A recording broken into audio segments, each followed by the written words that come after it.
The sun sets, and the city transforms. The crowds vanish, the lights hum, and the silence takes over. This is the graveyard shift, where the world is empty, but the danger is full. In this series, we explore the crimes that happen when the world is asleep, and only the travelers are left to face the dark.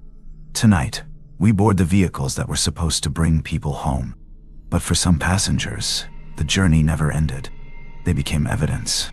They became warnings. And their stories reveal a terrifying truth. Sometimes the last ride doesn't take you home. It takes you nowhere.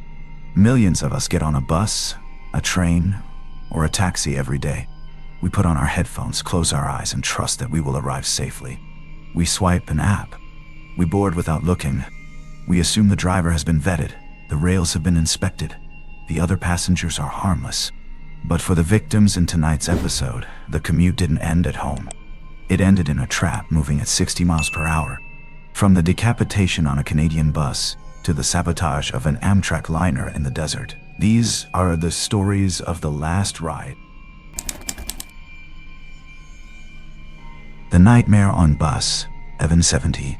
It was just after midnight on July 30th, 2008.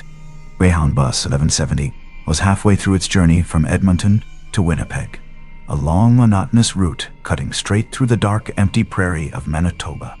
Most of the passengers were asleep. The overhead reading lights were dimmed. Outside the windows, nothing but blackness and the occasional flicker of a distant farmhouse. Tim McLean, 22 years old, was one of those passengers. He'd been working the carnival circuit that summer. Long hours, brutal heat, constant movement. He was heading home to Winnipeg to see his family. He'd chosen a window seat near the back of the bus, plugged in his headphones, and drifted off. He had no reason to be concerned. This was a routine trip. A safe trip. Sitting next to him was a man named Vince Lee. Lee had boarded the bus in Erickson, a small town about an hour earlier. He was 40 years old, quiet, and kept to himself. He'd asked to sit next to Tim despite there being several empty seats elsewhere on the bus. No one thought much of it. It was a long ride. People moved around. But what investigators would later uncover was far more disturbing. Vince Lee wasn't moving around for comfort. He had been watching Tim McLean for some time before he sat down. And in his bag, concealed beneath a jacket, was a large hunting knife. At approximately 8:30 p.m., just as the bus passed the town of Portage-la-Prairie, Vince Lee pulled out the knife and, without a single word, began stabbing Tim McLean in the neck and chest. Tim was asleep. He had no time to react. The first screams came not from Tim, but from the passengers sitting nearby who witnessed the attack unfold in real time.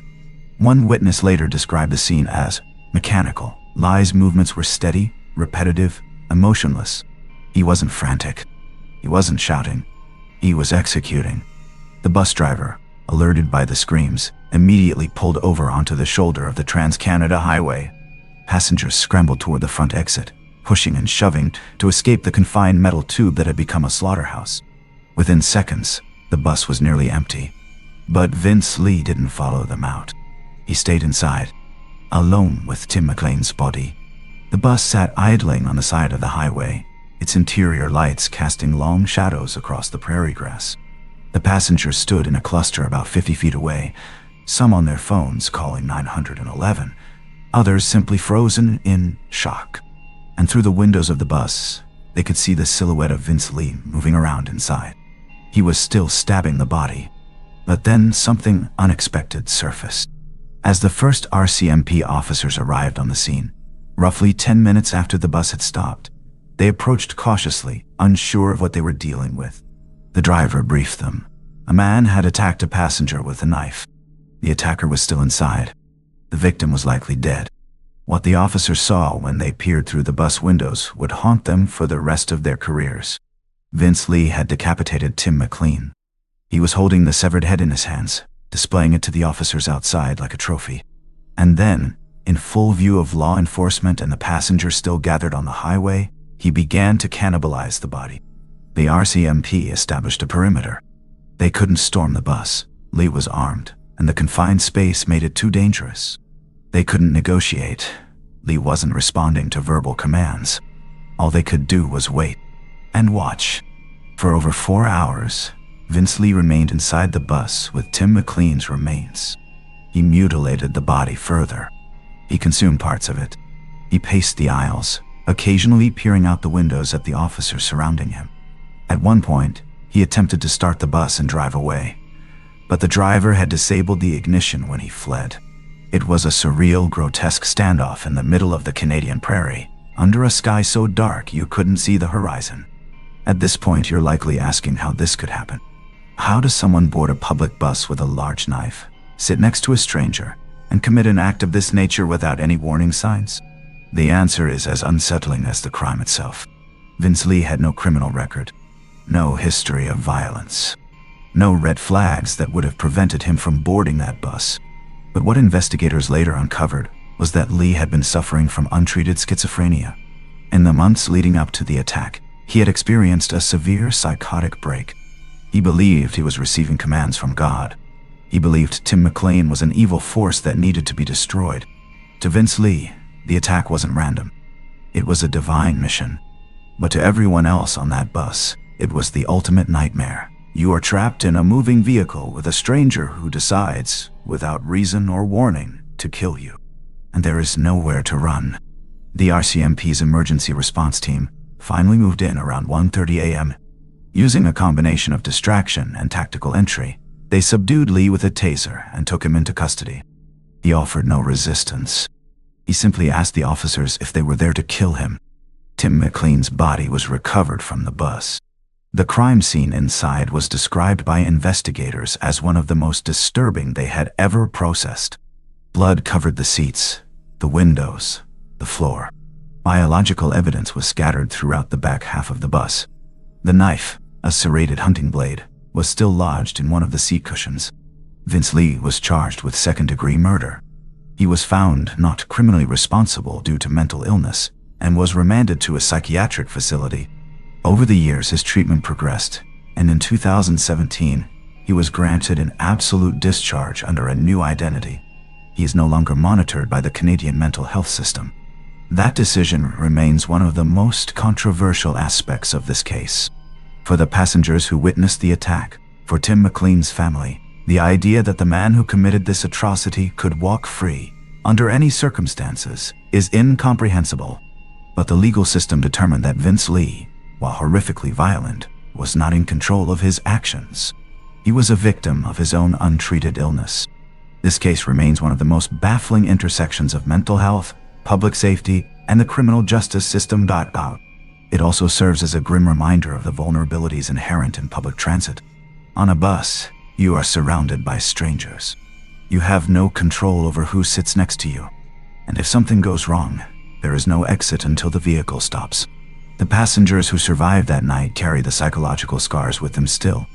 Many of them have never boarded a Greyhound bus again.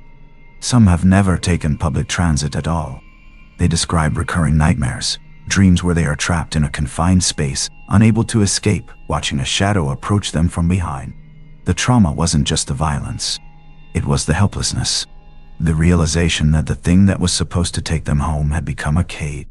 And for Tim McLean, a young man who was simply trying to get back to his family after a long summer of work, the last ride ended not at home, but in the darkest chapter of Canadian true crime history. This story has been buried in the public consciousness outside of Canada, but those who know it understand why it remains so disturbing. It wasn't a robbery gone wrong. It wasn't a domestic dispute. It was a random, savage attack on a sleeping passenger, carried out by a stranger in a place where you're supposed to be safe. The Greyhound bus, 1070, was eventually decommissioned. It was never used for passenger service again. The vehicle itself became evidence, a relic of one of the most horrific crimes ever committed on public transit. But then something unexpected surfaced in the years following the attack. Several passengers who were on the bus that night reported that they had seen Vince Lee behaving strangely before he sat down next to Tim. He had been pacing the aisle. He had been staring at passengers. One witness said he had been muttering to himself in a language they couldn't understand. These observations raise a haunting question. Could the attack have been prevented if someone had reported his behavior earlier? It's a question that investigators, psychologists, and transit safety experts continue to debate. Because at what point does strange behavior cross the line into actionable concern? And in a society that values personal freedom and privacy, how do we balance vigilance with civil liberties? There are no easy answers. But what is clear is that the murder of Tim McLean exposed a vulnerability in the transit system that most of us never think about. We are surrounded by strangers, and we have no way of knowing what they are capable of until it's too late. The final minutes of Tim McLean's life remain a mystery in one critical way. Did he wake up before the attack? Did he have even a moment to realize what was happening? Or did he die in his sleep, headphones still in, unaware that the person sitting next to him had decided he needed to die? We'll never know. And perhaps that's the most disturbing part of all.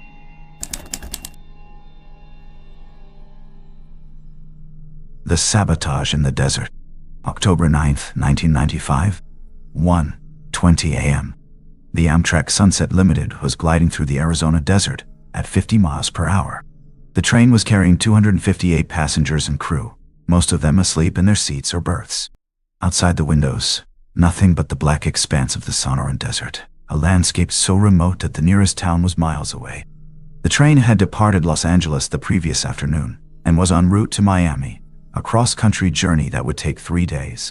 For most passengers, this was a scenic, leisurely trip, a chance to see the American Southwest from the comfort of a dining car. But at 1:20 a.m., as the train approached a wooden trestle bridge over a dry riverbed near the small town of Hyder, Arizona, something went catastrophically wrong. The lead locomotive hit a section of track that had been deliberately unbolted and shifted 29 inches out of alignment. The train derailed instantly, plunging off the bridge and into the sandy wash below. The locomotive rolled onto its side. The first passenger car jackknifed and collapsed. The second car remained partially upright, but was torn open along its length. The sound was deafening, metal shrieking against metal, the explosive hiss of hydraulic lines rupturing, the shattering of glass. And then, silence. The kind of silence that follows a disaster, where the survivors are too stunned to scream. One crew member, Mitchell Bates, was killed in the derailment. Over 100 passengers were injured, many of them seriously. But as emergency responders began arriving at the scene, an effort that took over an hour due to the remoteness of the location, it became clear that this was not an accident. Near the derailment site, investigators found a handwritten note. It was signed by a group calling themselves the Sons of Gestapo. The note railed against the federal government, specifically targeting the FBI and the ATF for their actions during the Waco siege and the Ruby Ridge standoff. It accused the government of murdering innocent people and vowed retaliation. This wasn't a tragic mechanical failure. This was domestic terrorism. But then something unexpected surfaced. The investigation revealed that the saboteurs had intimate knowledge of railroad engineering. The bolts that held the rails to the ties had been removed with precision. The rails had been shifted just enough to guarantee a derailment, but not so far that a routine track inspection would immediately notice the tampering. Investigators estimated that the sabotage had been carried out sometime between midnight and 1 a.m., less than 30 minutes before the train arrived. Whoever did this was watching, waiting, timing it perfectly. The FBI launched one of the largest investigations in its history. They analyzed the handwriting on the note. They interviewed railroad employees.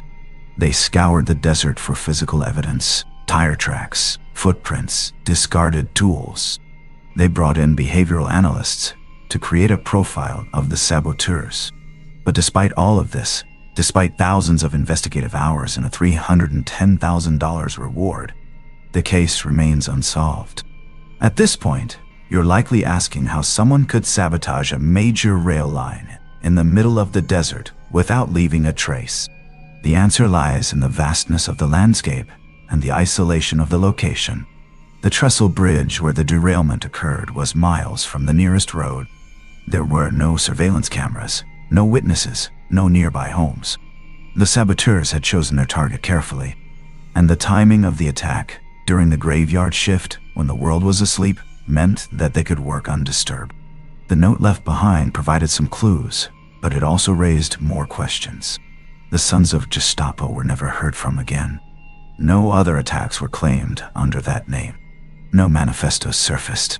No credible suspects emerged.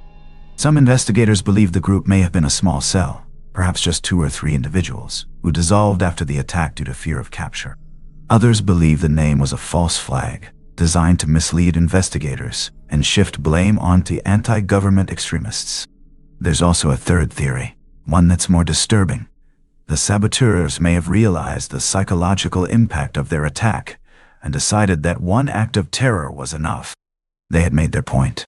They had demonstrated that the nation's rail system was vulnerable. And then they disappeared into the desert, never to be identified. The survivors of the derailment described the moments after the crash as surreal. The train had been moving smoothly, the rhythmic clatter of the wheels lulling passengers to sleep. And then, in an instant, the world was upside down. Luggage flew through the air. Passengers were thrown from their seats. The lights went out. And then came the realization. We are in the middle of nowhere, and help is not coming quickly. One passenger later described the scene as apocalyptic. The twisted wreckage of the train lying in the sand. The smell of diesel fuel and hydraulic fluid. The groans of the injured echoing in the dark. And above it all, the endless silence of the desert. Emergency responders had to navigate miles of unpaved roads to reach the site. Helicopters were brought in to airlift the most critically injured to hospitals in Phoenix. The National Transportation Safety Board arrived the next morning and began the painstaking process of reconstructing the derailment. What they found was chilling. The sabotage had been carried out with surgical precision. The bolts had been removed using standard railroad tools that would be available to anyone with access to a hardware store or a construction site. The rails had been shifted using a technique that required knowledge of track geometry. This wasn't a random act of vandalism. It was calculated, professional, but then something unexpected surfaced during the investigation. Several witnesses reported seeing a vehicle, possibly a pickup truck, parked near the tracks in the hours before the derailment. The vehicle had its lights off and was idling in the darkness. When approached by a passing motorist, the vehicle sped away. This sighting was never corroborated, and the vehicle was never identified. But it suggests that the saboteurs may have been conducting surveillance, ensuring that the track was clear before they carried out the attack. The investigation also revealed that the Sunset Limited was not the first train to pass over the sabotage section of track that night. A freight train had crossed the bridge approximately 90 minutes before the Amtrak derailment, and it had passed without incident. This raises a haunting possibility. The saboteurs may have been targeting a passenger train specifically. They may have been waiting for the Sunset Limited. The psychological impact of this case cannot be overstated. For the passengers who survived, the derailment shattered their sense of security. Rail travel, which had always seemed safe and reliable, was suddenly vulnerable. And the fact that the saboteurs were never caught means that, theoretically, it could happen again. The FBI continues to classify this case as an open investigation. They have never officially closed it. But after nearly 3 decades, the likelihood of identifying the saboteurs is slim. The physical evidence has degraded. Witnesses' memories have faded, and the people responsible may no longer be alive. But the questions remain. Who were the Sons of Gestapo? Were they a real anti-government group, or was the name a smokescreen? Were they railroad insiders with access to track plans and schedules? Or were they simply opportunistic terrorists who saw a vulnerability and exploited it? The final moments before the derailment remain etched in the memories of the survivors. The train was gliding smoothly through the desert. The passengers were asleep. The conductor was making his rounds. And then, in the span of a few seconds, the entire train was airborne, tumbling into the darkness. One survivor described the sensation as floating. For a brief moment, gravity seemed to disappear. And then came the impact, the bone-shattering collision with the earth, the sound of metal tearing, the explosion of glass. And then, silence. This case remains one of the most baffling unsolved acts of domestic terrorism in American history. It demonstrated that the nation's transportation infrastructure, despite all its safety protocols and inspections, is fundamentally vulnerable to those who are willing to strike in the dark, in the middle of nowhere, when no one is watching. The Sunset Limited continued operating after the derailment, but the route was altered. The trestle bridge near Hyder, Arizona, was eventually torn down and replaced. The site of the derailment is now unmarked, a forgotten patch of desert where, For a few terrible hours in 1995, the American rail system became a crime scene. And somewhere, the people who unbolted those rails and shifted them 29 inches out of alignment are still out there. They were never caught. They were never identified. They simply vanished into the desert, leaving behind only a cryptic note and the wreckage of a train that was supposed to carry its passengers safely across the country. But instead, it carried them into the darkness.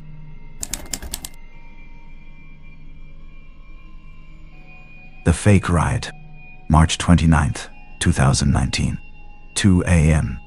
Columbia, South Carolina. The Five Points Entertainment District was winding down after a busy Friday night. College students from the University of South Carolina were filtering out of bars and restaurants, calling rideshares, saying goodbye to friends.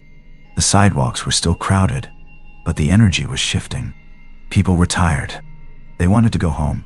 Samantha Josephson, 21 years old, was one of them. She'd spent the evening out with her roommates at several bars in the district, celebrating the end of the week.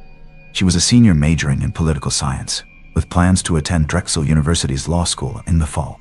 She was responsible, careful, and always made sure she had a safe ride home. Her friends described her as the kind of person who checked in, who texted when she arrived, who never took unnecessary risks. At 2:09 a.m., she used her phone to request an Uber. The app told her the car was on its way, a black Chevy Impala. Estimated arrival, 2 minutes.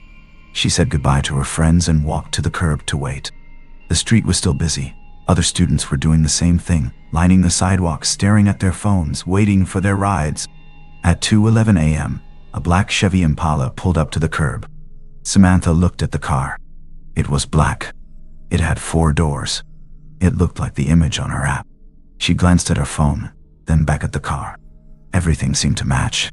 She opened the rear door and climbed into the back seat. But this wasn't her Uber. The driver was Nathaniel Rowland, a 24-year-old man who had been prowling the Five Points district for over an hour, watching for young women traveling alone. He wasn't affiliated with Uber. He wasn't affiliated with any rideshare service. He didn't have a permit, a background check, or any legitimate reason to be picking up passengers. He was a predator using the gig economy as camouflage, exploiting the single most common mistake rideshare users make, failing to verify the license plate. And as soon as Samantha closed the door, he activated the child's safety locks. She was trapped. The realization came quickly. Within seconds of the car pulling away from the curb, Samantha tried to open the door. The handle moved, but the door didn't budge. She tried again, pulling harder, nothing. She tried the window controls. They didn't respond.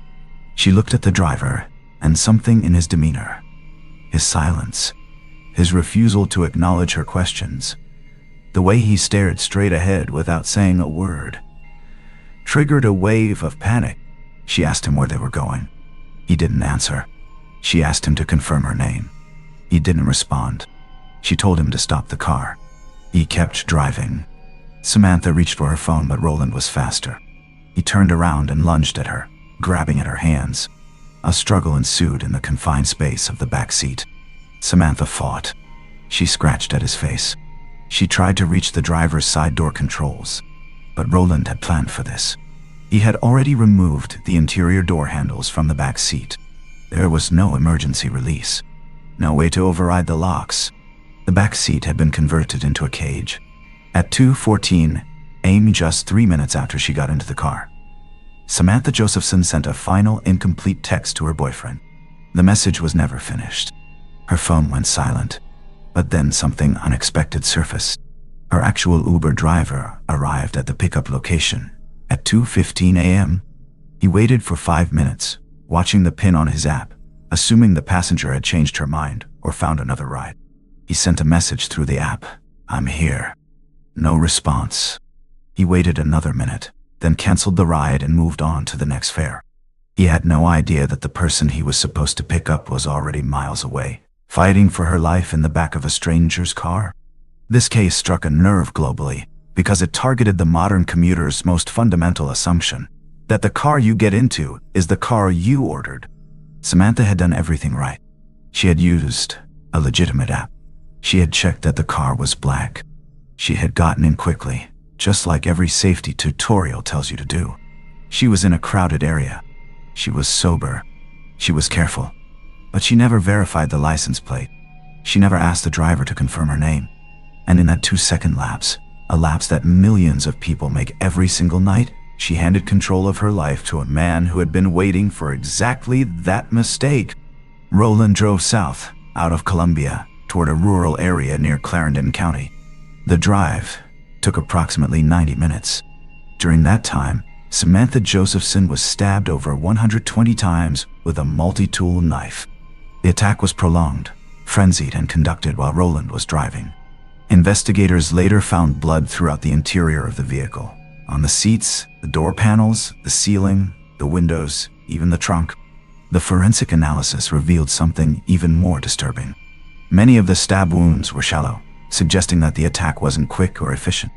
It was sustained. Samantha fought back for as long as she could. Her DNA was found under her fingernails. Blood spatter patterns indicated she had tried to shield herself with her arms. She had kicked at the windows. She had tried to crawl into the front seat, but the child locks held. The modified door handles made escape impossible. And Roland, controlling the vehicle, had all the time in the world. At some point during the drive, Samantha's phone was either thrown from the car or fell out during the struggle. It was later recovered along State Road 377, a rural highway between Columbia and New Zion. The phone's screen was shattered, but investigators were able to extract data from it. The last known location marked the route Roland had taken, a winding path through back roads, avoiding highways and populated areas. At approximately 4 a.m., Roland arrived at a remote field near New Zion, South Carolina. He dumped Samantha's body in a wooded area roughly 65 feet from the road, leaving her partially concealed beneath branches and debris. He then drove to a car wash in the Five Points district, the same area where he had picked her up, and attempted to clean the interior of the vehicle. Surveillance footage from the car wash shows him scrubbing the back seat with towels, vacuuming the floor mats, and discarding cleaning materials in a nearby dumpster. He worked methodically, spending over 30 minutes on the task. But he made a critical mistake. He focused on the visible surfaces, the seats, the doors, the dashboard. But he didn't clean the trunk. At this point, you're likely asking how he was caught. The answer lies in a combination of digital forensics, surveillance technology, and a vigilant witness. Later that morning, a turkey hunter discovered Samantha's body in the field. The cause of death was determined to be multiple sharp force injuries. The medical examiner noted that the wounds were defensive in nature. Samantha had fought back as long as she could. Her blood was later matched to samples recovered from Roland's vehicle, and her DNA was found on the knife, the seats, and even the exterior door handles. But the breakthrough came from surveillance footage. Investigators pulled video from the Five Points district and identified the black Chevy Impala that had picked up Samantha. They were able to track its movements through the city using traffic cameras, ATM security footage, and private business surveillance systems. The vehicle's license plate was partially visible in one frame, and a database search identified Nathaniel Roland as the owner. Within 24 hours of Samantha's body being discovered, police had located Roland driving through the Rosewood neighborhood of Columbia. When officers pulled him over, they noticed something immediately. There was blood on his shoes. There were also fresh scratches on his face and neck, scratches that matched the DNA found under Samantha's fingernails. A search of the vehicle revealed Samantha's blood throughout the interior. Her phone case was found wedged between the back seat cushions. And in the trunk, investigators found the multi-tool knife used in the attack. It still had traces of Samantha's DNA on the blade. They also found a bottle of bleach, rubber gloves, and additional cleaning supplies, evidence that Roland had planned to destroy forensic evidence, but had run out of time. Roland was arrested and charged with murder, kidnapping, and possession of a weapon during a violent crime.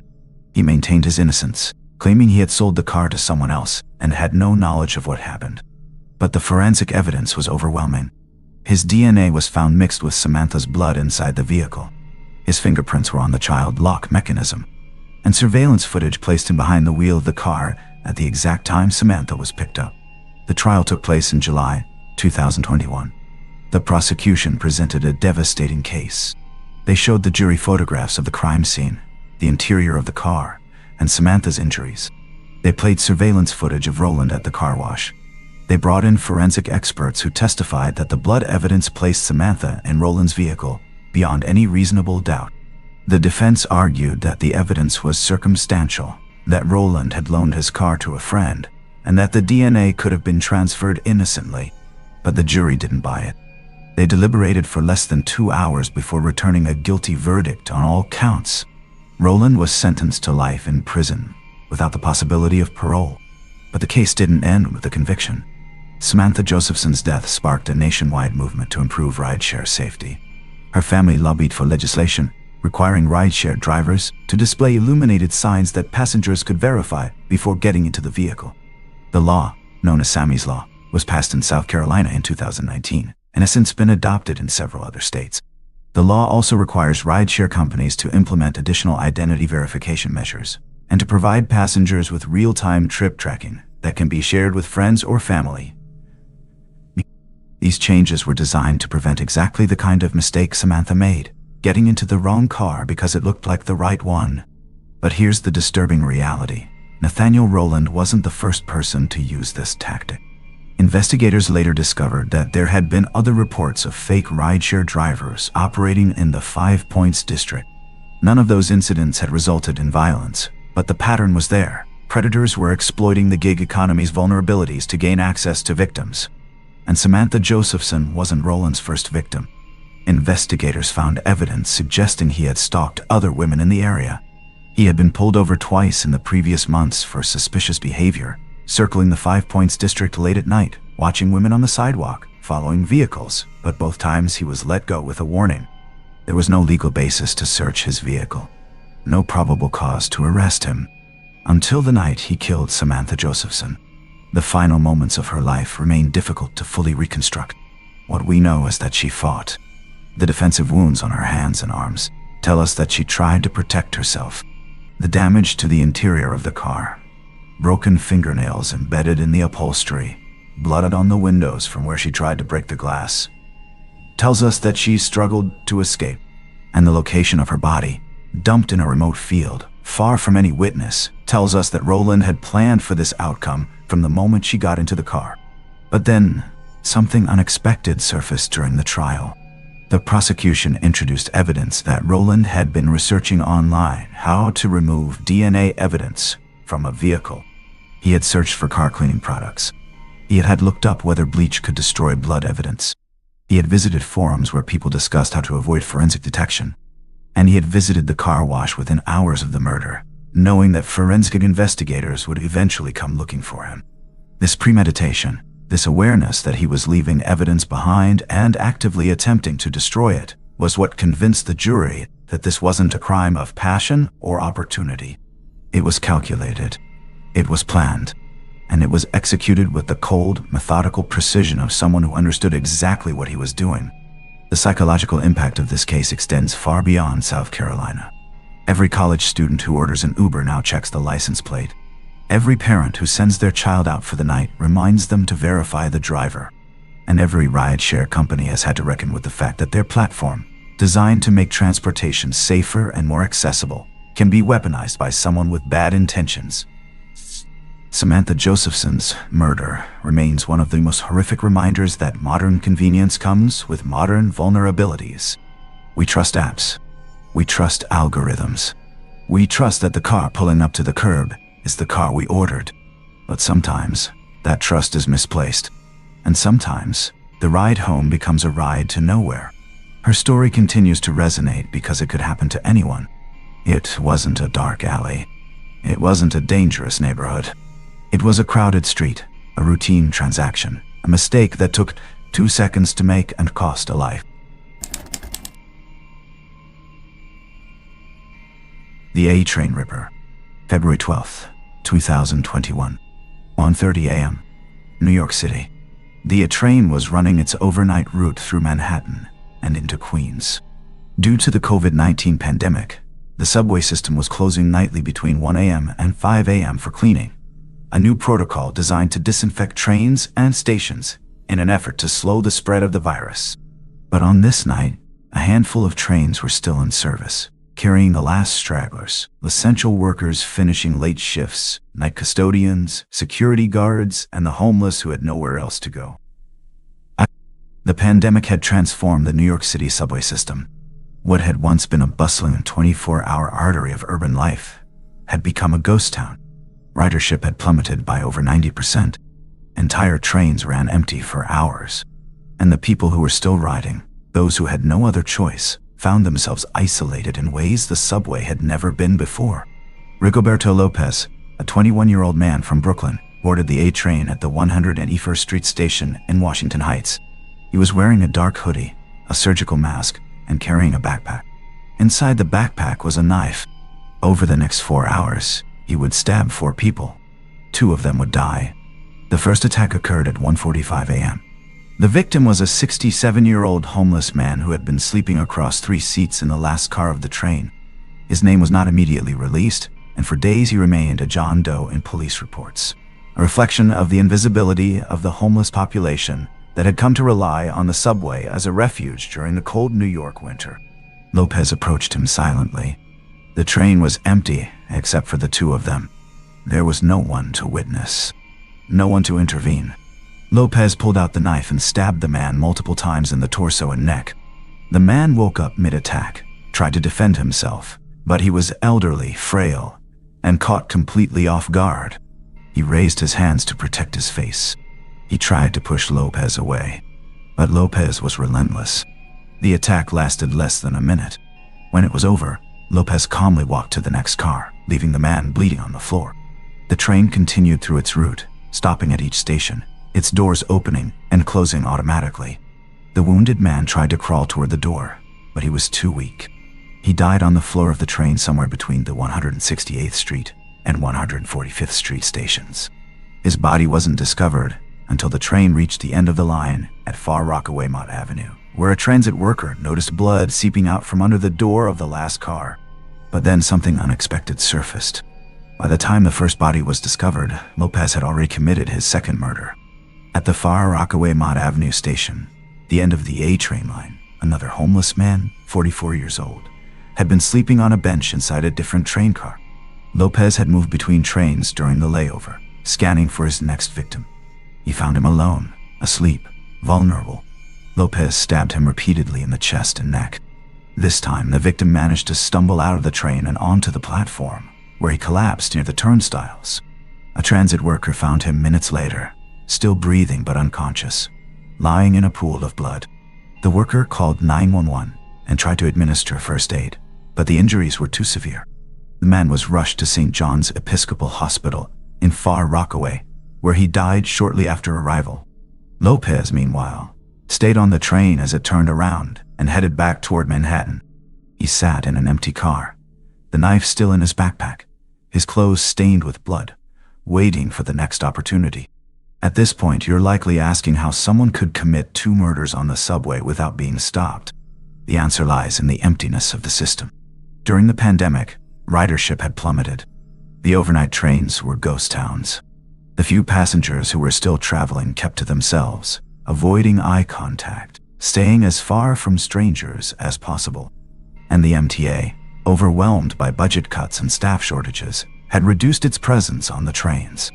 There were fewer conductors, fewer transit officers, fewer cleaners. Lopez was essentially alone, a predator patrolling a moving ghost town. The third attack occurred at 3:10 a.m., back in Manhattan, at the 207th Street station. A 58-year-old man, another homeless individual who'd been using the subway to stay warm, was sleeping in a corner of the train car, his belongings piled next to him in garbage bags.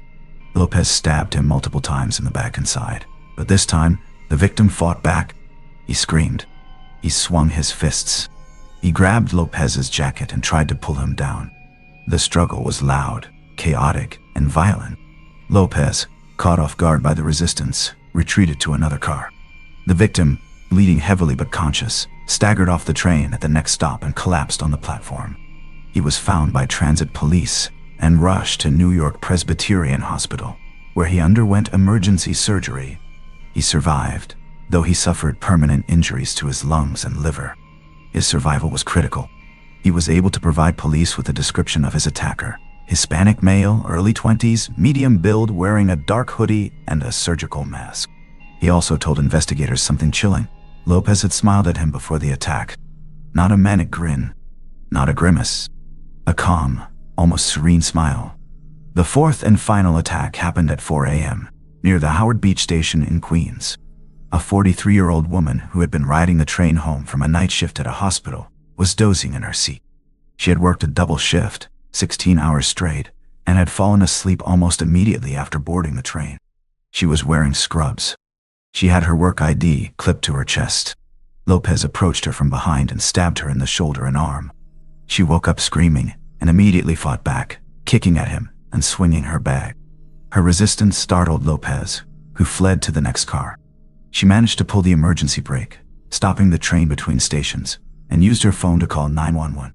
She survived with non-life-threatening injuries and was able to provide police with a detailed description of her attacker, including the fact that he was carrying a black backpack with white stripes. By 4:30 a.m., the NYPD had connected the attacks. 4 stabbings, 2 deaths, all on a train, all within a 3-hour window, and all targeting vulnerable, isolated passengers. A manhunt was launched. Surveillance footage from the subway stations was reviewed. Images of Lopez, wearing a dark hoodie, a surgical mask, and carrying a backpack, were circulated to transit officers throughout the system.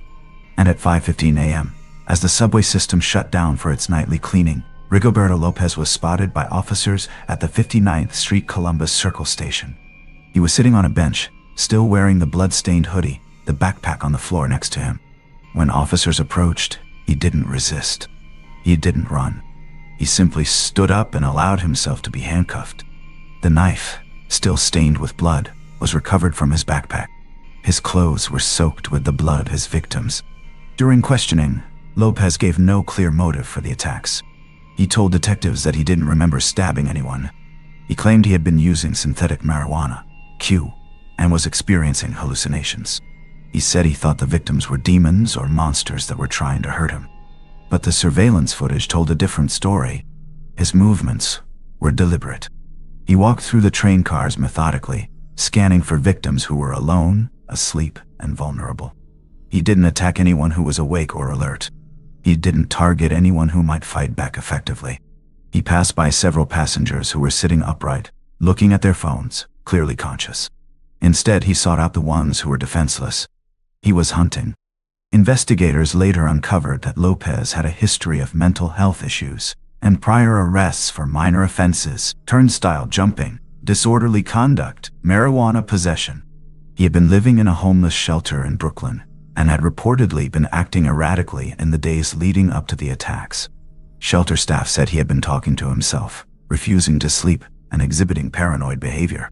But nothing in his background suggested he was capable of this level of violence. The psychological profile that emerged was troubling. Lopez wasn't driven by robbery. He didn't take anything from his victims. He wasn't driven by revenge. He didn't know any of them. He wasn't driven by sexual assault. He was driven by something more abstract, a compulsion to hurt people who couldn't defend themselves. The pandemic, the isolation, the emptiness of the subway system, all of it created an environment where he could act on that compulsion without fear of being caught. But then something unexpected surfaced during the investigation. One of the surviving victims, the 58-year-old man who fought back, told police that Lopez had spoken to him before the attack. He had said something in Spanish.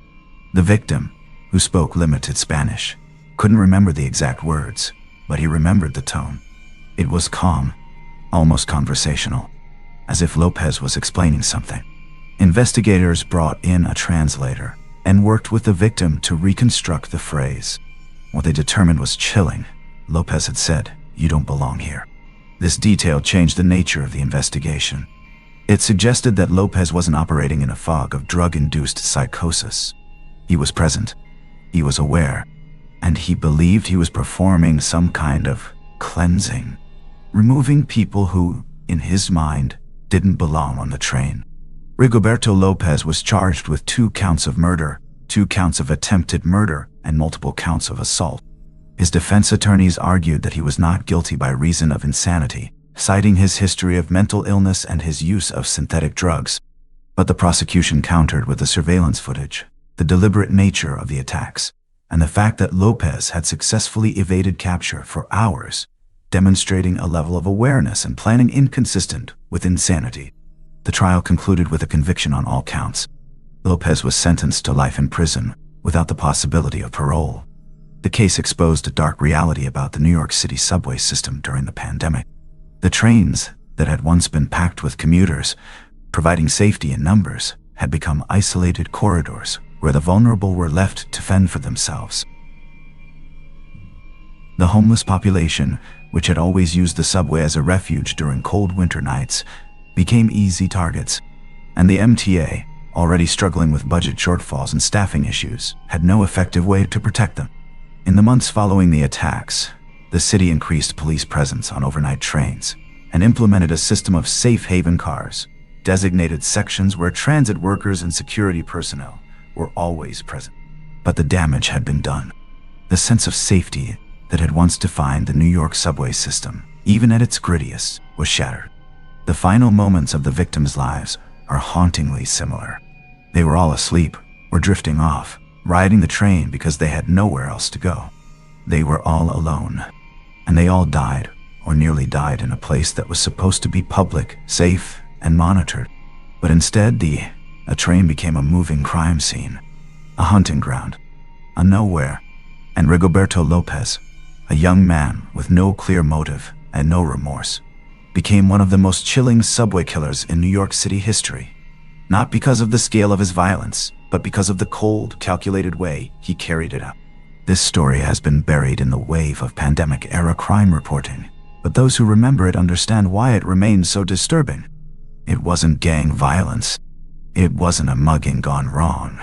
It was a predator exploiting the emptiness of the graveyard shift to execute people who had nowhere else to go.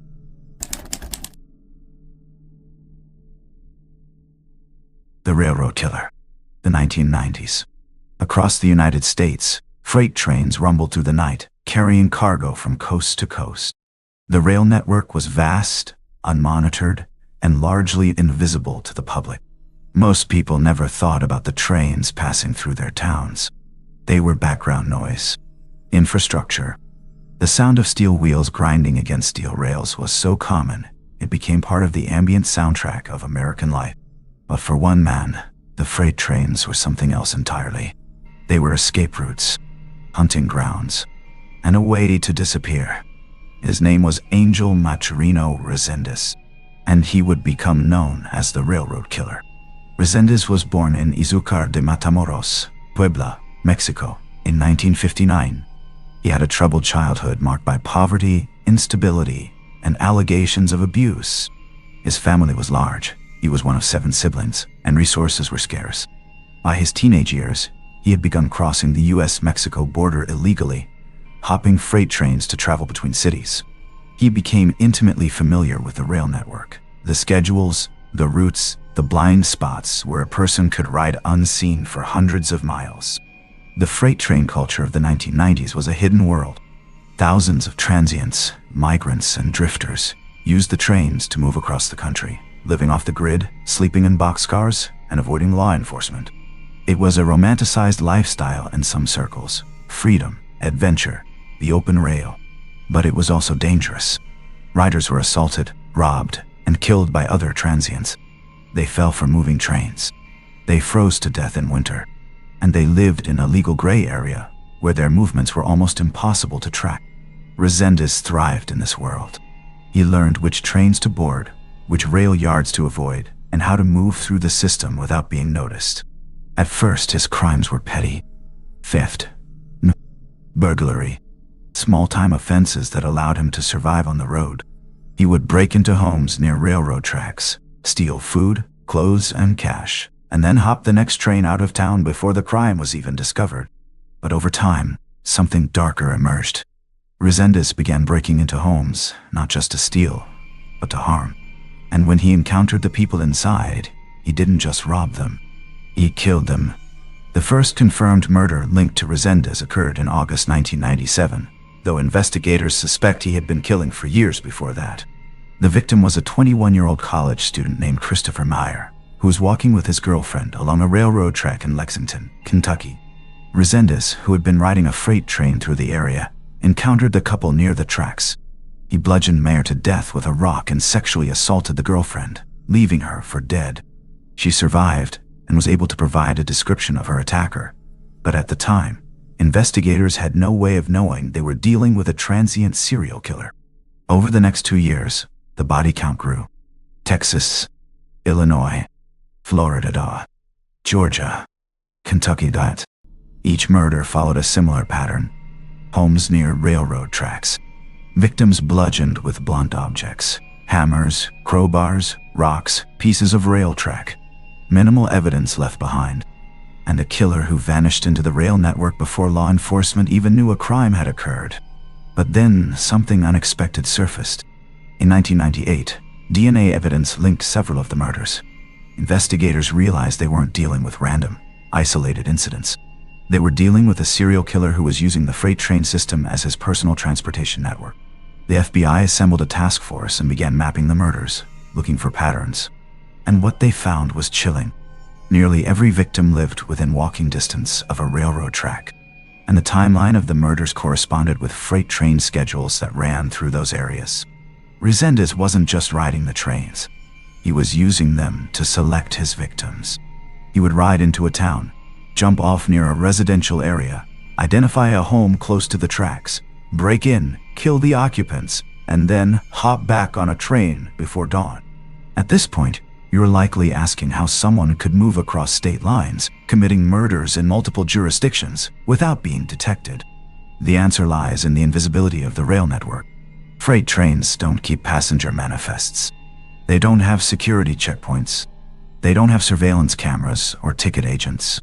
And the people who ride them, hobos, transients, migrant workers, exist in a subculture that law enforcement rarely monitors. Resendez was a ghost. He could hop on a train in Texas, ride it to Illinois, jump off, kill someone, and hop back on before anyone realized he had been there. One of the most notorious cases occurred in December 1998.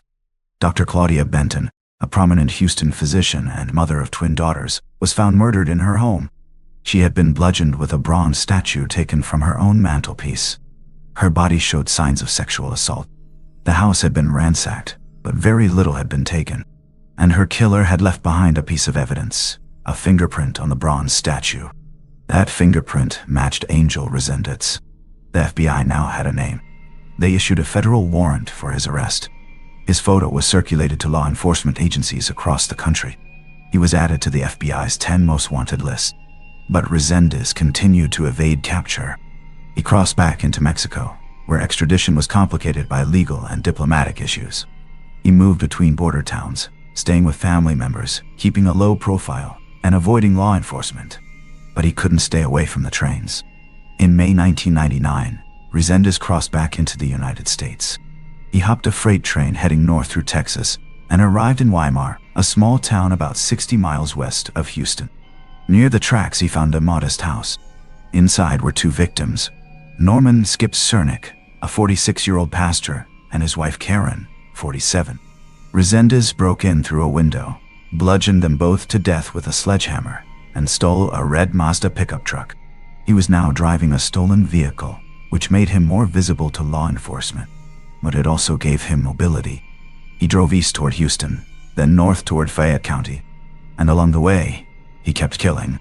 A few days later, in Fayette County, Texas, Resendez attacked another couple in their home near the railroad tracks. Noemi Dominguez, 26, was bludgeoned to death. Her husband survived, managing to escape through a window and call 911. The survivor provided a detailed description. Hispanic male, medium build, approximately 40 years old, wearing a white t-shirt and jeans, with a calm, almost detached demeanor. The net was closing, but Resendez was still moving. The FBI increased the reward for his capture to $125,000.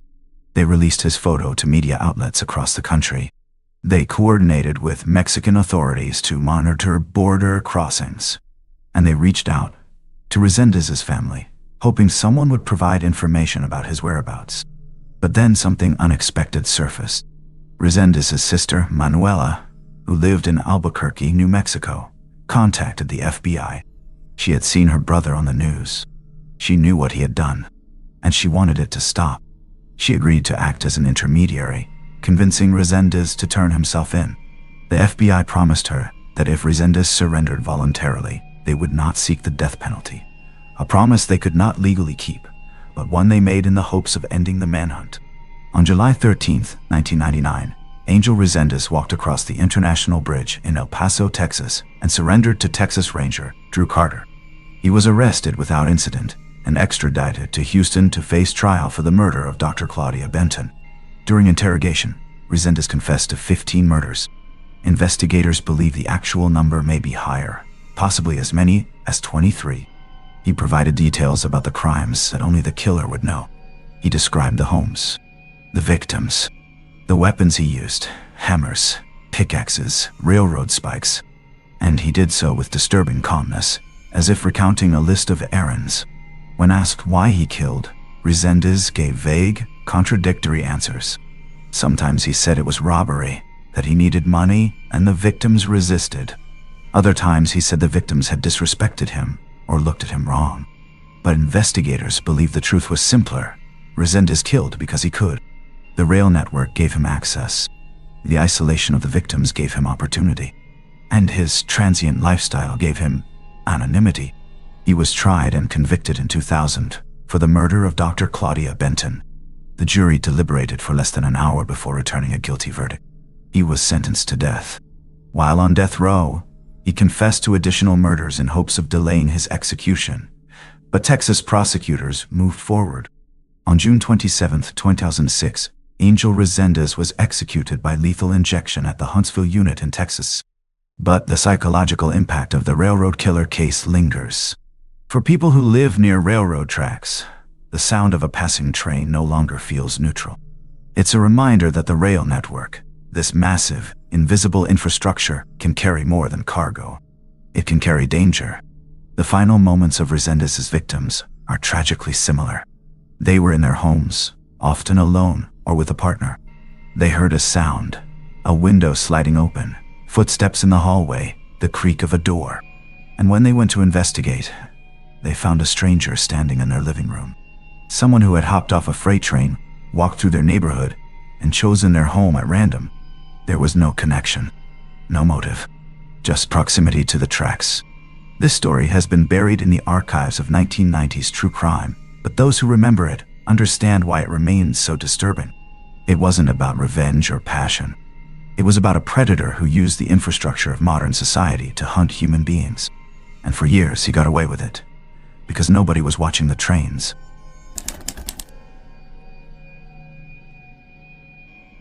The Last Stop. August 19th, 2004. 10 p.m. Twickenham, London. Amélie Delagrange, a 22-year-old French student, was heading home after visiting friends in the Hanworth area of West London. She had been in England for about a year, studying to improve her English and working part-time jobs to support herself. She was responsible, careful, and always kept in touch with her family back in France. She boarded the number 281 night bus, a route that ran from Hounslow to Tolworth, cutting through the quiet residential neighborhoods of southwest London. The bus was relatively empty. It was late, and most passengers had already made their way home. Amélie sat near the middle, her bag on her lap, watching the streetlights blur past the window. But somewhere along the route, she missed her stop. It's a mistake that millions of commuters make every year. You're tired. You zone out. You're thinking about something else. And suddenly, you realize you've gone too far. For most people, it's an inconvenience. You get off at the next stop and walk back. But for Amélie Delagrange, missing her stop became a fatal error. She got off the bus at the terminus, Twickenham Green, just after 10:00 p.m. The area was quiet, almost deserted. The green itself is a large open park surrounded by residential streets, with a cricket pitch in the center and clusters of trees along the edges. During the day, it's a pleasant, safe area. But at night, the lack of streetlights and the emptiness of the space create long stretches of darkness. Amélie was disoriented. She wasn't familiar with this part of London. She pulled out her phone to check her location and figure out how to get back to her flat. She began walking across the green, heading in the direction she thought would take her toward a main road where she could catch another bus or call a taxi. But she wasn't alone. Levi Belfield, a 36-year-old wheel clamper and part-time bouncer, had been prowling the area in his white Ford Courier van. Belfield was a predator who had been active in West London for years, targeting young women who were alone at bus stops, walking home from night shifts, or waiting for rides. He had a pattern.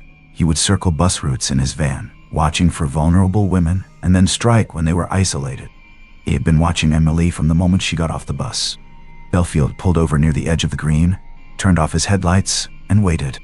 He watched as Emily crossed the cricket pitch, her silhouette barely visible in the dim light. She was moving slowly, checking her phone, occasionally stopping to look around.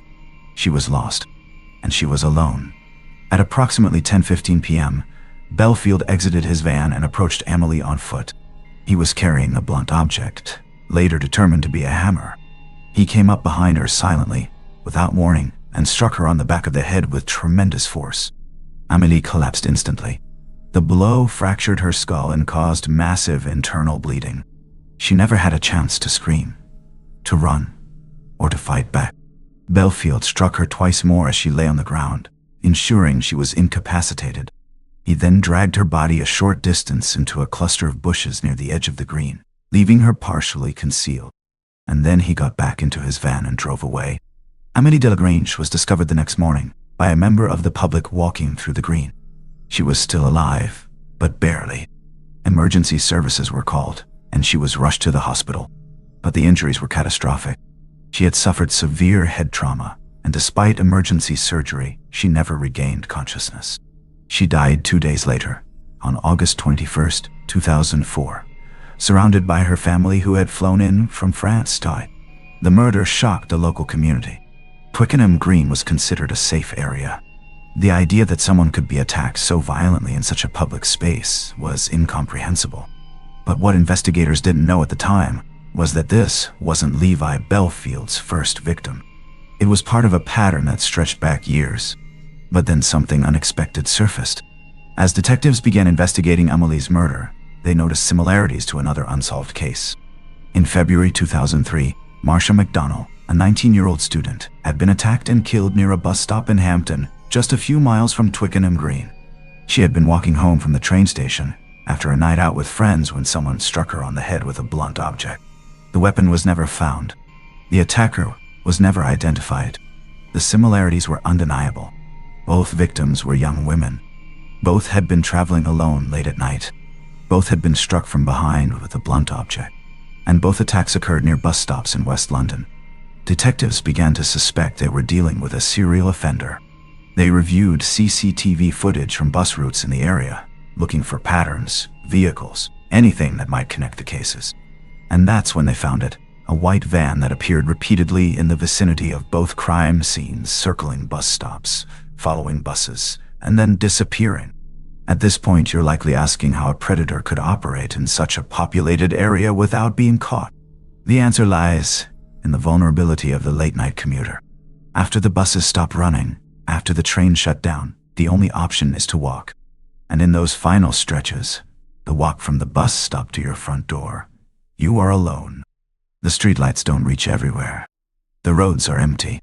And if someone is watching, if someone is waiting, there's very little you can do. Investigators tracked the white van to Levi Belfield. He lived in West London, worked as a wheel clamper, and had access to multiple vehicles. He had a history of violence against women. Previous girlfriends described him as controlling, abusive, and obsessed with young blonde women. He would cruise around in his van for hours, watching bus stops, making comments about women he saw on the street. But there was no direct evidence linking him to Amelie's murder. No DNA. No fingerprints. No witnesses who could place him at the scene. The case was circumstantial. And then, investigators made a connection to another case. One that would become one of the most high-profile murders in British history. In March 2002, 13-year-old Millie Dowler disappeared while walking home from school in Walton-on-Thames, Surrey. She had been using her phone, talking to a friend, when the call suddenly cut off. Millie was never seen alive again. Her body was discovered 6 months later, in a wooded area in Hampshire. The case devastated the nation and became one of the largest missing person investigations in UK history. For years, the case remained unsolved. But in 2008, forensic investigators re-examined evidence from Millie's case and found DNA and fiber evidence that linked Levi Belfield to the abduction. He had been driving a red Daewoo Nexia at the time, a car that matched witness descriptions of a vehicle seen near the location where Millie disappeared. The connection was made. Levi Belfield wasn't just a serial attacker. He was a serial killer, and his hunting ground was the bus routes and walking paths of West London. Belfield was arrested and charged with the murders of Marcia McDonnell and Amélie Delagrange, as well as the attempted murder of Kate Sheedy, an 18-year-old student who had been run over by Belfield's van in May 2004, but miraculously survived. He was also later charged with the murder of Millie Dowler. The trials were lengthy and complex. Belfield maintained his innocence, refusing to testify in his own defense. But the evidence was overwhelming. Forensic analysis placed him near the crime scenes. Witnesses identified his vehicles and his pattern of behavior, circling bus stops, stalking young women, attacking from behind with blunt objects, was consistent across all the cases. In 2008, Belfield was convicted of the murders of Marcia McDonnell and Amélie Delagrange, as well as the attempted murder of Kate Sheedy. He was sentenced to life in prison with a whole life tariff, meaning he would never be eligible for parole. In 2011, he was convicted of the murder of Millie Dowler and received a second whole life sentence. But the psychological impact of these cases extends far beyond the courtroom. For the families of the victims, the knowledge that Belfield had been prowling their neighborhoods for years, watching, waiting, selecting his victims based on nothing more than opportunity, is unbearable. Amélie Delagrange's family has spoken publicly about the devastation of losing their daughter in such a senseless way. She had come to England to pursue her dreams, to improve her language skills, to build a future. And she was taken from them because she missed a bus stop and had to walk across a dark park. The final moments of Amélie's life remain difficult to reconstruct fully. What we know is that she was alone, disoriented, and trying to find her way home. She had no reason to fear the man approaching her from behind. She likely didn't even see him. The attack was swift, brutal, and calculated. Belfield struck her with the intent to incapacitate, not to give her a chance to escape. But then something unexpected surfaced during the investigation into Belfield's other crime. Detectives discovered that Belfield had a type. He targeted young, blonde women who were traveling alone. He followed buses for hours, watching passengers through the windows, noting which women got off at which stops. He kept a mental map of the area, identifying locations where women would be isolated, bus stops with poor lighting, walking routes with no surveillance cameras, parks with limited visibility. He was methodical, he was patient, and he was prolific. Investigators believe that the 3 confirmed murders and 1 attempted murder are not the full extent of Belfield's crimes. There are other unsolved attacks in West London during the same time period. Women who were struck from behind, assaulted, or run over by vehicles matching Belfield's. Some of those victims survived and provided descriptions that match his modus operandi. Others were never solved. The case also highlighted a systemic failure in how attacks on women were investigated at the time. Marcia McDonnell's murder in 2003 should have triggered an immediate manhunt. The CCTV footage of the white van should have been circulated widely. The pattern of attacks near bus stops should have been flagged as a potential serial offender. But because the cases were initially treated as isolated incidents, random street violence rather than the work of a predator, Belfield was able to continue hunting for another 2 years. During that time, Amélie Delagrange and Millie Dowler were killed. Kate Sheedy was nearly killed, and countless other women were stalked, followed, and harassed by a man who saw the late-night transit system as his personal hunting ground. The psychological terror of Belfield's method cannot be overstated. He didn't attack women in their homes. He didn't lure them to secluded locations. He attacked them in the final moments of their commute, the walk from the bus stop to the front door. The moment when you think you're safe. The moment when you can see your home in the distance. That's when he struck. And that's what makes this case so universally terrifying. Every woman who has ever walked home alone at night knows that feeling. The quickening of your pace, the glance over your shoulder, the relief when you finally turn the key in your door. Belfield weaponized that vulnerability. He turned the walk home into a hunting ground. The final irony of Amélie's case is that she did everything right. She took public transportation. She didn't walk alone through dangerous areas. She tried to stay in populated, well-lit spaces. But the last stop, the terminus of the bus line, left her in a place she didn't recognize, at a time when help was far away, and Levi Belfield was waiting. The impact of Emily's murder rippled across Europe. In France, her death became a national tragedy.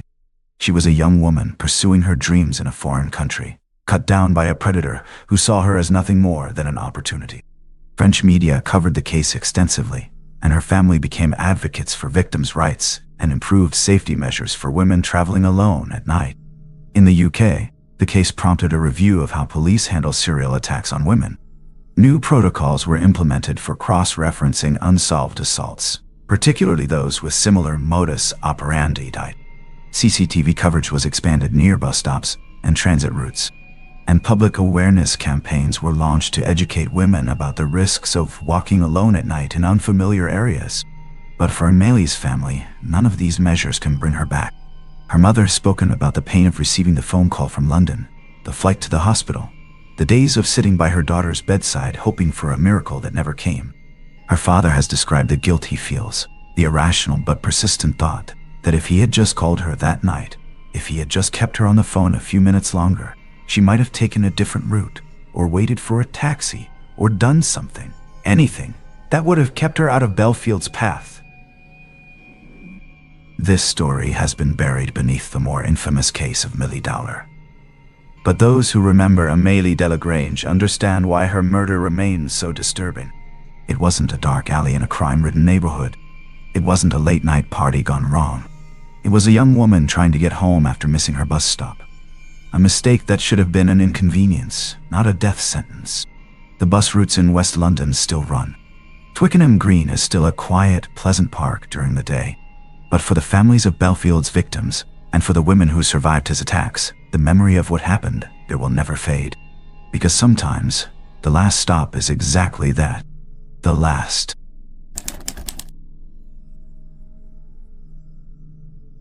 The platform push. January 15th, 2022. 9:30 a.m. Times Square Station, New York City. Michelle Go was standing on the southbound platform of the NRW line, waiting for her train to arrive. It was a Saturday morning, and the station was moderately crowded with weekend travelers, tourists, and locals heading into Manhattan for shopping or brunch. Michelle was 40 years old, a senior manager at Deloitte, and a volunteer with the New York Junior League.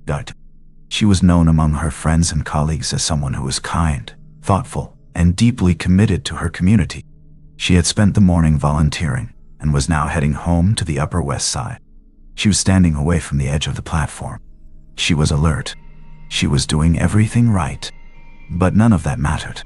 At 9:40 a.m., as the rumble of an approaching train echoed through the tunnel, a man named Simon Marshall approached Michelle from behind. He was 61 years old, homeless, and had a long history of mental health issues. He had been wandering the subway system for days, reportedly talking to himself, pacing the platforms, and exhibiting erratic behavior. Without warning, without a word, he shoved Michelle Go onto the tracks. She fell directly into the path of the oncoming train. The conductor, who saw her fall, slammed on the emergency brakes, but it was too late. Michelle Go was struck and killed instantly. The platform erupted in chaos. Passengers screamed. Some ran toward the exits.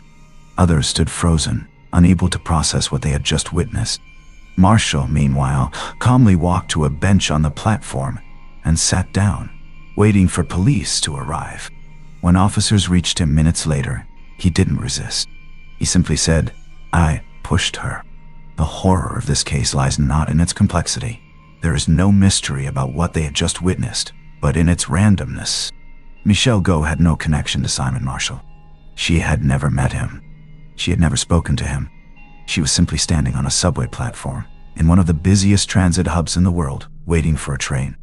And in the span of 2 seconds, her life was over. But then, something unexpected surfaced. Investigators quickly learned that this wasn't the first time Simon Marshall had exhibited violent behavior in the subway system. He had a history of psychiatric hospitalizations. He had been arrested multiple times for minor offenses, trespassing, disorderly conduct, harassment. And just weeks before he killed Michelle Go, he'd been reported to transit authorities for erratic behavior on subway platforms. but nothing had been done. He hadn't committed a crime serious enough to warrant incarceration. His mental health issues, while documented, weren't severe enough to justify involuntary commitment. He was one of thousands of homeless individuals living in the subway system, cycling through the criminal justice system and the mental health system without ever receiving adequate long-term care. And so he remained on the platforms, a danger waiting to happen. At this point, you're likely asking how someone with a documented history of mental illness and violent behavior could be allowed to wander freely in one of the world's busiest transit systems. The answer is complex and uncomfortable. It involves gaps in the mental health system, limitations on involuntary commitment laws, budget constraints, and the reality that the subway has become a shelter for the homeless population in New York City. Simon Marshall was known to social workers. He had been offered housing. He had been offered treatment, but he had refused, as was his legal right. And under current laws, unless he posed an imminent danger to himself or others, he could not be forced into treatment. Until the moment he pushed Michelle go, he had not crossed that legal threshold. The case sparked a fierce debate about mental health, homelessness, and public safety in New York City. Advocates for the homeless argued that Marshall was a victim of a broken system, that if he had received proper treatment years earlier, this tragedy never would have occurred. Law enforcement officials argued that the subway system had become too dangerous, that violent individuals needed to be removed from public spaces regardless of their mental health status. And somewhere in the middle of that debate was Michelle Go's family, trying to make sense of how their loved one could be killed in broad daylight, in a crowded station, by a man whose dangerous behavior had been documented but not addressed. Michelle's sister, in a statement released after the incident, expressed the family's devastation. She described Michelle as someone who dedicated her life to helping others, who volunteered regularly, who always looked for ways to give back to her community. The irony of her being killed while going about her routine, heading home after volunteering, was not lost on anyone. The funeral was held in Manhattan and attended by hundreds of people. Colleagues from Deloitte spoke about her professionalism and kindness. Friends from the Junior League spoke about her commitment to service. And family members spoke about the hole her death had left in their lives. But there was also anger. Anger at a system that had failed to protect Michelle.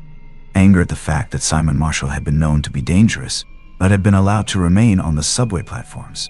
Anger at the reality that this tragedy was preventable. Simon Marshall was charged with second-degree murder.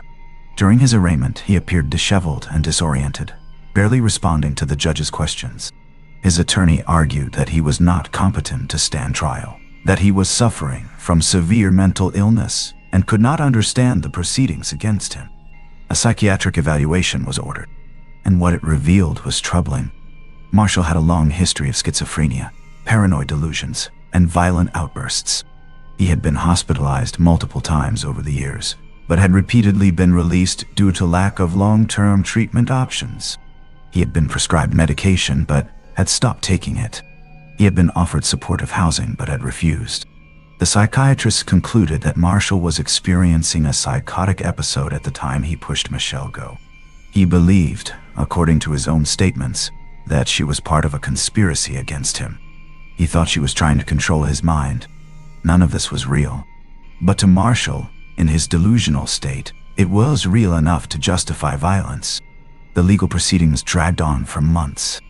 Marshall was deemed incompetent to stand trial and was remanded to a psychiatric facility for treatment. The goal was to restore him to competency so that he could face trial. But the process is slow, and as of the latest updates, the case remains unresolved. Michelle's sister, in a statement released after the incident, expressed the family's devastation. She described Michelle as someone who dedicated her life to helping others, who volunteered regularly, who always looked for ways to give back to her community. The irony of her being killed while going about her routine, heading home after volunteering, was not lost on anyone. The funeral was held in Manhattan and attended by hundreds of people. Colleagues from Deloitte spoke about her professionalism and kindness. Friends from the Junior League spoke about her commitment to service. And family members spoke about the hole her death had left in their lives. But there was also anger. Anger at a system that had failed to protect Michelle. Anger at the fact that Simon Marshall had been known to be dangerous, but had been allowed to remain on the subway platforms. anger at the reality that this tragedy was preventable. Simon Marshall was charged with second-degree murder. During his arraignment, he appeared disheveled and disoriented, barely responding to the judge's questions. His attorney argued that he was not competent to stand trial, that he was suffering from severe mental illness and could not understand the proceedings against him. A psychiatric evaluation was ordered, and what it revealed was troubling. Marshall had a long history of schizophrenia, paranoid delusions, and violent outbursts. He had been hospitalized multiple times over the years, but had repeatedly been released due to lack of long-term treatment options. He had been prescribed medication but had stopped taking it. He had been offered supportive housing but had refused. The psychiatrist concluded that Marshall was experiencing a psychotic episode at the time he pushed Michelle go. He believed, according to his own statements, that she was part of a conspiracy against him. He thought she was trying to control his mind. None of this was real. But to Marshall, in his delusional state, it was real enough to justify violence. The legal proceedings dragged on for months.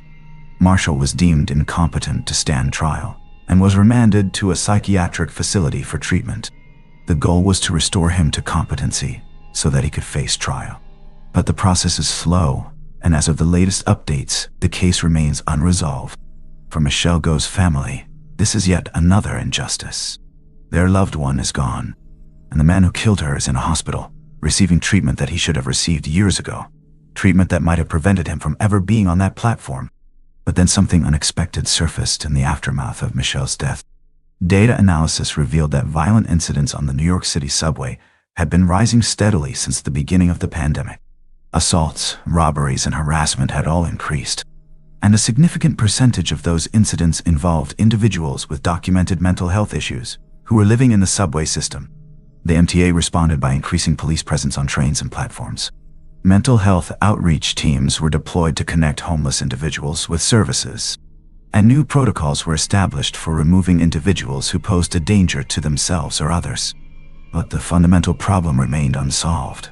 Where do you send someone who is mentally ill, refuses treatment, and has nowhere else to go? The shelters are overcrowded. The psychiatric hospitals have limited beds. And involuntary commitment, while legally possible in extreme cases, is difficult to enforce and raises significant civil liberties concerns. Michelle Go's death became a flashpoint in this debate. It forced New York City to confront an uncomfortable truth. The subway system had become a dumping ground for society's most vulnerable and most dangerous individuals. And commuters, people like Michelle, who were just trying to get from point A to point B, were bearing the consequences. The psychological impact of this case is profound. Every subway rider in New York City knows the fear of standing on a platform as a train approaches. You hear the rumble in the tunnel. You see the headlights growing brighter, and you instinctively take a step back from the edge. It's a reflex, a survival instinct. But what Michelle Go's death proved is that even stepping back isn't always enough, because the danger isn't always at the edge of the platform. Sometimes it's standing right behind you.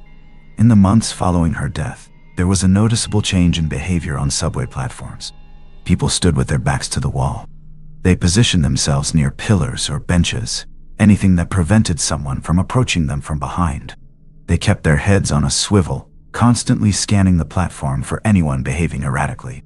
The "there but for the grace of God" feeling was palpable, because everyone understood that what happened to Michelle could happen to anyone. It wasn't a mugging. It wasn't a targeted attack. It was a random act of violence carried out by someone who was, in the eyes of the law, not responsible for his actions. And that's what makes this case so terrifying. There was no way to prevent it. No precaution Michelle could have taken. No warning sign she could have heeded. She was simply in the wrong place at the wrong time, standing on a platform next to a man whose grip on reality had completely eroded. The final moments of Michelle Go's life were captured on surveillance footage. The video, which was not released to the public but was reviewed by investigators, shows her standing calmly on the platform, looking down the tunnel for the approaching train. Marshall approaches from behind. There is no hesitation, no confrontation. He simply extends his arms and pushes. Michelle stumbles forward, tries to regain her balance, but the momentum carries her over the edge. She falls onto the tracks just as the train emerges from the tunnel. The conductor, realizing what has happened, applies the emergency brakes. But trains cannot stop quickly. They require hundreds of feet to come to a full stop, and Michelle Go was directly in the train's path. The impact was instantaneous. She did not suffer, but the witnesses on the platform, the dozens of people who saw it happen, will carry that image with them for the rest of their lives. One witness later described the sound, not the sound of the train, but the sound of the screams that erupted from the platform. People shouting for help, people crying, people running toward the exit, desperate to get away from what they had just seen. And through it all, Simon Marshall sat on a bench, staring blankly ahead, disconnected from the horror he had just caused. This case remains one of the most disturbing examples of how the mental health crisis and the homelessness crisis have converged to create a public safety emergency in America's cities. Michelle Go was not the first person to be pushed onto subway tracks by someone experiencing a mental health crisis. And tragically, she was not the last. In the year following her death, there were several other incidents, some fatal, some not, where individuals were pushed or attacked on subway platforms by people with documented mental illness. Each incident reignited the debate. Each incident prompted calls for reform. But the systemic issues that enable these tragedies remain largely unaddressed. For Michelle Go's family, the pain is compounded by the knowledge that her death could have been prevented. If Simon Marshall had been hospitalized, if he had been given long-term treatment, if the laws had been different, if the system had worked, but none of those ifs can bring Michelle back, and none of them can erase the trauma experienced by the witnesses, the first responders, or the train conductor who had to live with the knowledge that he killed someone, even though it was completely beyond his control. The subway platform at Times Square is still there. Trains still run through it every few minutes.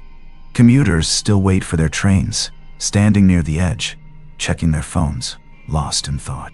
But for those who remember January 15th, 2022, that platform will never feel safe again, because they know that danger doesn't always announce itself. Sometimes it comes from behind, and sometimes there's nothing you can do to stop it. Michelle Go was doing everything right. She was standing away from the edge. She was alert. She was in a crowded station during daylight hours, and she was still killed. That's the nightmare every commuter has when they hear the rumble of an approaching train. It's the fear that lives in the back of every subway rider's mind. And it's the reason why Michelle Go's death continues to haunt New York City. Because if it could happen to her, it could happen to anyone. 7 stories, 7 victims, 7 reminders that the journey home is not always guaranteed. Public transit is the lifeblood of modern society. It connects us to work, to family, to opportunity. It's democratic. Rich and poor, young and old, all share the same space, the same seats, the same risk. But that shared space also creates a unique vulnerability. You are surrounded by strangers. You are moving through the dark, and you are trusting that everyone around you is just trying to get where they're going. But sometimes, that trust is misplaced. So, what do we do with that information? Do we stop taking the bus? Do we stop riding the subway? Do we avoid trains altogether? The answer, of course, is no, because modern life doesn't allow for that level of paranoia. We have to get to work. We have to travel. We have to trust that the odds are in our favor, that the vast majority of rides end safely, that the horror stories are exceptions rather than the rule. But we also have to acknowledge the reality. The ride home is not guaranteed. The stranger sitting next to you might not be harmless. The car you get into might not be the one you ordered. And the platform you're standing on might not be as safe as it looks. These stories aren't meant to inspire fear. They're meant to inspire vigilance, awareness, the understanding that safety is not passive. It's active. It's checking the license plate before you get in the car. It's standing with your back to the wall on a subway platform. It's staying awake on a late-night bus. It's trusting your instincts when something feels wrong. This has been Plain Sight Docs. Stay vigilant. Stay aware. And remember, the ride isn't over until you walk through your front door.